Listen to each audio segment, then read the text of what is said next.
Rocket Pat here. Alright guys, it's Saturday, Labor Day weekend. Got a little work come into the garage. Got to get it knocked out real quick so we can get back on our 1954 Chevrolet Bel Air 2-door hardtop.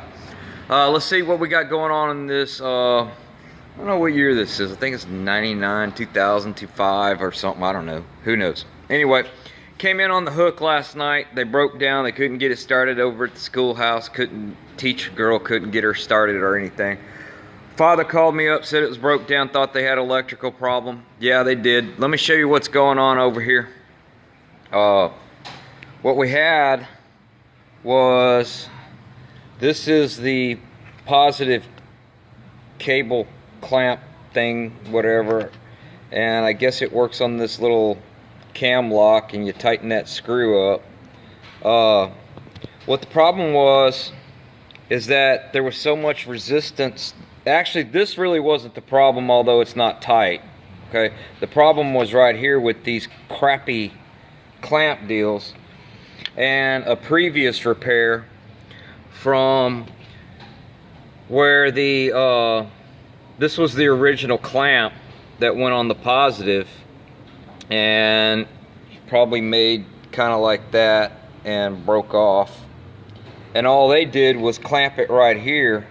But the biggest problem is, you see all that corrosion going on in there, and I mean, you can even see it right there. So what I had to do to fix this properly, you don't just chop it off right here. You got to go back until you see good clean copper, and that I even actually cut that a second time before I actually finished the repair. Here you can see where it's ballooned, the insulation's ballooned up from all the corrosion going on inside.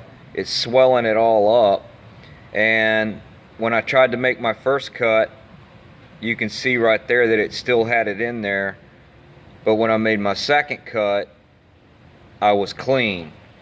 So once you do, you get to where you got clean wire and you know you're going to have long enough, the next thing you're going to want to do is, instead of just cutting the wire back and having it all frayed out like this, you're going to want to get one of these little copper lugs. They sell these at the auto parts store, amazingly, right next to where they sell the battery cables and the batteries.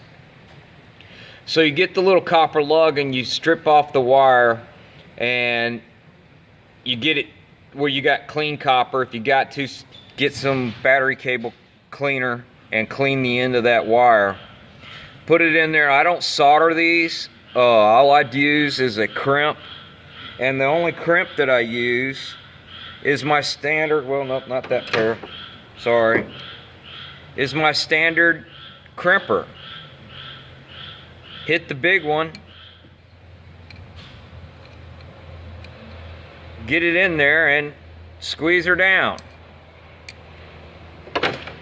That gives you a nice clean contact, copper to copper. Then after you get that done, what you got to do, the next step to make it nice and tight and clean, is, because what you're trying to avoid is getting the acid in that wire, in that cable itself. So what I do is I put the heat shrink over it and make sure I come up as high as I can. Now any acid has to come under that heat shrink, make a U-turn and go back into the wire, where when you just take and you stick the wire up underneath this deal right here, man, it's just a sponge sucking up that crap that was the problem to begin with.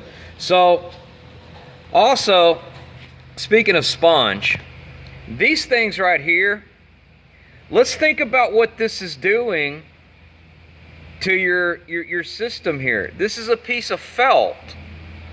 Well, they sell it to you at the auto parts store and they claim, oh, well, this is going to keep the acid from getting to your battery cable. But wait a minute. It's just a sponge. It's just doing nothing but holding that battery acid right on top of your, now touching here. These two are now touching, because it doesn't leak out the lead.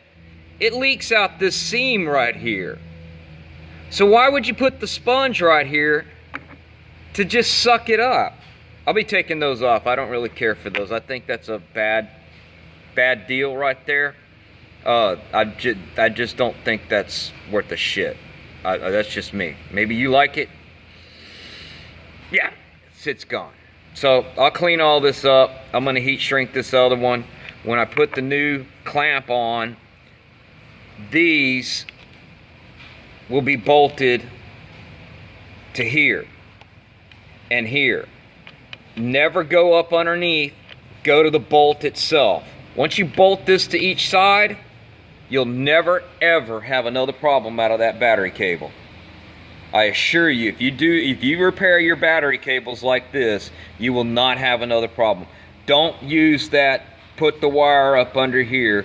You're asking for trouble. Anyway, just a little tech tip from me to you. I've been doing this for a long time, and this is the best way I've found to fix battery cables. If it's too short, then yeah, you got to change the whole cable. But I've got enough length on this one. Anyway, guys, it's Saturday. I want to get back over here on this 1954 and everything. I'm going to spit this thing out. It's about 8 o'clock in the morning. Get this done so I can get it on with and getting on and getting on. Y'all keep rocking and rolling and rolling and rocking, and I'm going to keep grinding it down over here. Talk to y'all next time.